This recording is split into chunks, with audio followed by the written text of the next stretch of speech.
Good morning students.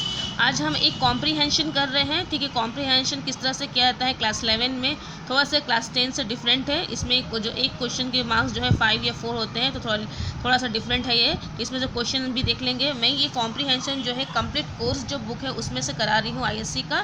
ठीक है, I think वो सबके पास में अवेलेबल होगा, नहीं भी होगा तो कोई प्रॉब्लम नहीं है। ये सिर्फ एक मैंने आपको समझाने के लिए ही मैं ये बता रही हूँ। आप कोई सी बुक से इसे प्रैक्टिस कर सकते हैं। ठीक है, तो देख लेते क्या है कॉम्प्रीहेंशन। क्रोध विवेक का शत्रु है। विवेक माने होता है बुद्धि, क्रोध माने जो गुस्सा होता है। बताया गया है जो बुद्धि का सबसे बड़ा शत्रु किसको बताया है, क्रोध। क्योंकि क्रोध मनुष्य जो है अपने अच्छे बुरे सब चीज़ों को भूल जाता है।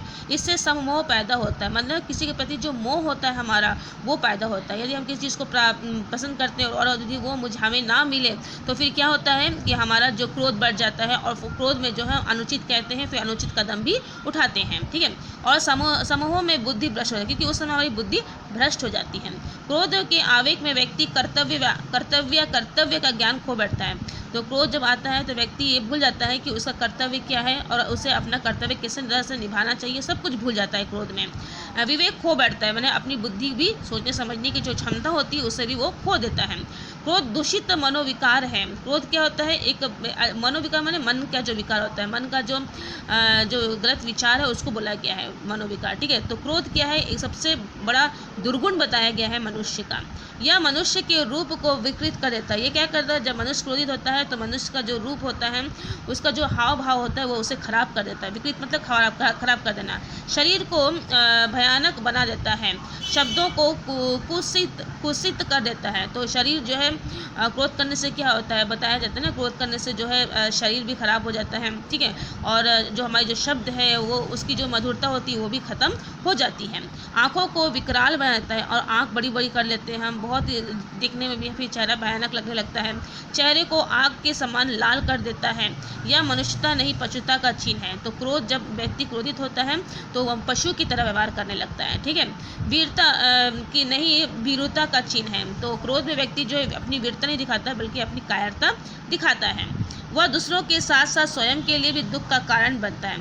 तो क्रोध के कारण हम दूसरों के साथ तो अनहित करते ही है, दूसरों के साथ बुरा करते हैं, साथ में हम अपने आप को भी कष्ट पहुंचाते हैं। इतिहास साक्षी है कि क्रोध भीषण रक्तपात और विशाल साम्राज्यों के विनाश का कारण बना। हम जानते हैं कि इतिहास में बहुत सारे ऐसे उदाहरण आपको मिल जाएंगे जिसमें बहुत सारे राजाओं ने अपने क्रोध के कारण, अपने अहंकार के कारण जो है अपने राज्यों में जो है रक्तपात किया, बहुत लोगों को मारा, और फिर उनका बाद में विनाश भी हुआ। ठीक है, क्रोध के ही वशीभूत होकर जयचंद ने महाराज पृथ्वीराज को नीचा दिखाने के लिए मोहम्मद गौरी को इस देश का पर आक्रमण करने के लिए आमंत्रित किया। तो बताया जाता है एक पृथ्वीराज चौहान जो कि काफ़ी वीर राजा थे, चौहान पीरियड के राजा थे। ठीक है, तो वो काफ़ी बलशाली थे। तो उस समय जो है उन्हीं के समय जो है जयचंद नाम का राजा था जो कि पृथ्वीराज चौहान से बहुत ही नफरत करता था। तो उसको पराजित करने के लिए वो क्रोध में आके उसने क्या किया, एक विदेशी को जो यहाँ बुलाया, मोहम्मद गौरी को यहाँ बुलाया और भारत पर आक्रमण करने के लिए कहा। ठीक है, कितनी नीचता की थी उसने, उसके कारण भारत को पराधीनता का मुख देखना पड़ा। तो बताया गया है अपने स्वार्थ के लिए जयचंद ने एक बाहर से एक ऐसे व्यक्ति को बुलाया जो भारत को आकर उसने गुलाम बना लिया। ठीक है, पृथ्वीराज तो मिटा ही, पर जयचंद भी अपने को ना बचा सका।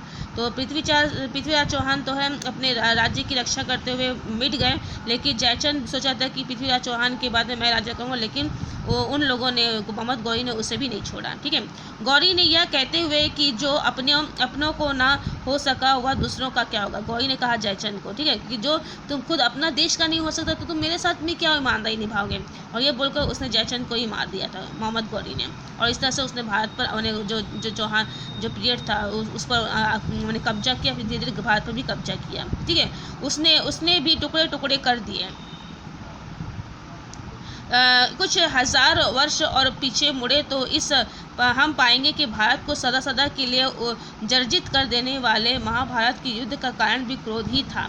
इंद्रप्रस्थ में पांडवों के नवनिर्मित सभा भवन के अद्भुत सौंदर्य को देखकर विस्मित दुर्योधन का सिर द्वार समझकर जैसे ही स्फटिक की दीवार से टकराया तो द्रौपदी संयम खो बैठी और वह कह उठी, अंधे का बेअंधा पुत्र। इस अपमान भरे शब्दों में दुर्योधन का अभिमान आहत हो उठा और यही आगे चलकर महाभारत के युद्ध का कारण बना। बिल्कुल सही है कि जब इंद्रप्रस्थ का निर्माण हुआ, जब पांडवों ने इंद्रप्रस्थ का निर्माण किया तो वो अद्भुत कला वहाँ पर थी। ऐसा लगता था कि वहाँ पर पानी, लेकिन वहाँ पानी नहीं होता था, और जहाँ पानी नहीं होता था वहाँ पानी वास्तव में होता था। तो ऐसे ही परिस्थितियों के वश में पढ़कर जो दुर्योधन वापस जाते हैं और वो समझ नहीं पाते हैं, और वो जो है उनका जो सिर जो है एक स्फटिक के दीवार से टकराता है, जो ऐसा लगता है कि मैंने वहाँ पर दीवार है ही नहीं, लेकिन जबकि वहाँ पर दीवार था। ठीक है, और इसको देख कर जो है द्रौपदी जो बोलती है कि अंधे का बेटा अंधा ही होता है। तो ये जो अपमान जो है दुर्योधन नहीं सह पाए, और फिर जो है इसके कारण ही महाभारत का युद्ध प्रारंभ हुआ। ठीक है, सचमुच क्रोध का भूत बड़ा ही भयानक होता है। जो व्यक्ति इसके वश में हो जाता है वह ऐसे ऐसे अनर्थ कर बैठता है कि आजीवन पछताता है। कि क्रोध में आकर हम सही गलत का तो माने ही भूल जाते हैं, ठीक है, और गलत करने ही लग जाते हैं। अतः विवेक को अपनाकर क्रोध के भूत को सदा अपने से दूर रखना चाहिए। इसलिए यहाँ पर शिक्षा दी जा रही है कि हमें अपनी बुद्धि से काम लेना चाहिए। क्रोध को अपने ऊपर हावी नहीं होना चाहिए, अपने गुस्से को कंट्रोल में रखना चाहिए। अभिमान क्रोध का जनक है। ठीक है, क्रोध का जनक कौन है? अभिमान। अभिमान जो घमंड जो है वही क्रोध को जन्म देता है। उसे पास ना फटकने देना चाहिए। विनम्रता एक ऐसा मानवीय गुण है जिसे अपनाकर मनुष्य क्रोध रूपी दानों के दमन में समर्थ हो सकता है। तो यदि आप नम्रता रखते हैं, मैंने पोलाइटली आप सबके साथ बिहेव करते हैं, तो कोई भी आपका अपमान भी नहीं करेगा और ना ही किसी के सामने आपको झुकना ही पड़ेगा। ठीक है, आपके साथ सब अच्छा व्यवहार होगा तो फिर आपको क्रोध आएगा भी नहीं। तो ये था आपका एक कॉम्प्रीहेंशन पैसेज। इसमें से कुछ क्वेश्चन दिए गए हैं। क्रोध का जनक कौन है? तो क्रोध का जनक किसको माना गया? क्रोध का जनक जो है अभिमान को माना गया है। ठीक है, और क्रोध के आवेश में व्यक्ति क्या खो बैठता है? क्रोध के आवेश में व्यक्ति जो है अपना विवेक खो बैठता है, और जिसके कारण क्या होता है? विवेक खो बैठता है, अपनी बुद्धि भ्रष्ट हो जाती है, और इसके आवेश में व्यक्ति जो कर्तव्य का ज्ञान खो बैठता है, और साथ ही वो जो अनुचित कार्य भी करने लगता है। तो यदि आपका ये क्वेश्चन 5 मार्क्स का है तो आपको 5 मार्क्स के अनुसार ही अपने आंसर्स को लिखना होगा। तो आप इसमें से अपने से भी ऐड कर सकते हैं कि जो क्रोधी व्यक्ति होते हैं वो जो है अनुचित पथ पर चलने लगते हैं। ठीक है, उनके सामने यदि कोई उसे समझाने का प्रयत्न भी करे तो वो दूसरों की बात भी नहीं मानते हैं। ठीक है, तो इस तरह से आप जो इसमें और 2-3 लाइन जो है अपने से भी ऐड कर सकते हैं। क्रोध किसका चिन्ह है? क्रोध किसका चिन्ह बताया गया है? क्रोध जो है व्यक्ति के दूषित मनोविकारों का चिन्ह है। लिखेगा यहाँ पर लिखा हुआ है ना, क्रोध जो है मनुष्य के दूषित मनोविकारों का चिन्ह है। कि क्रोध के कारण ही मनुष्य के अंदर गलत विचार आते हैं। ठीक है, किसी से बदला लेने का, किसी को नुकसान पहुंचाने की जो भावनाएं आती है वो क्रोध के कारण आती है।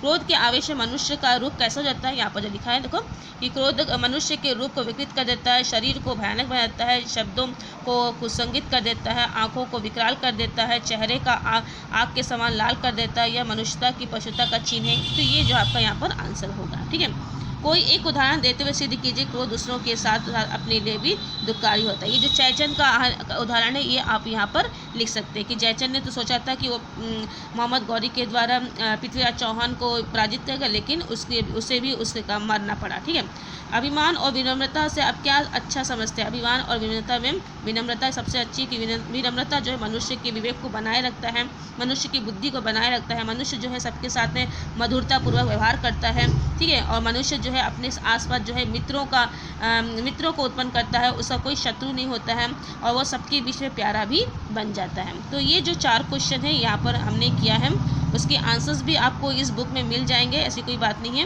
तो ये मेरा जो मेन जो एम था आपको यही बताना है कि किस तरह से आप इस आंसर्स को करेंगे।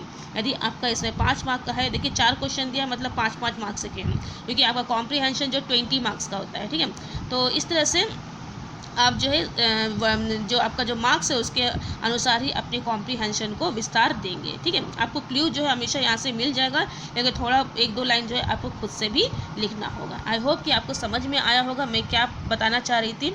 यदि फिर भी कोई प्रॉब्लम होता है तो आप मुझे पूछिएगा। तो आज के लिए इतना ही। Thank you.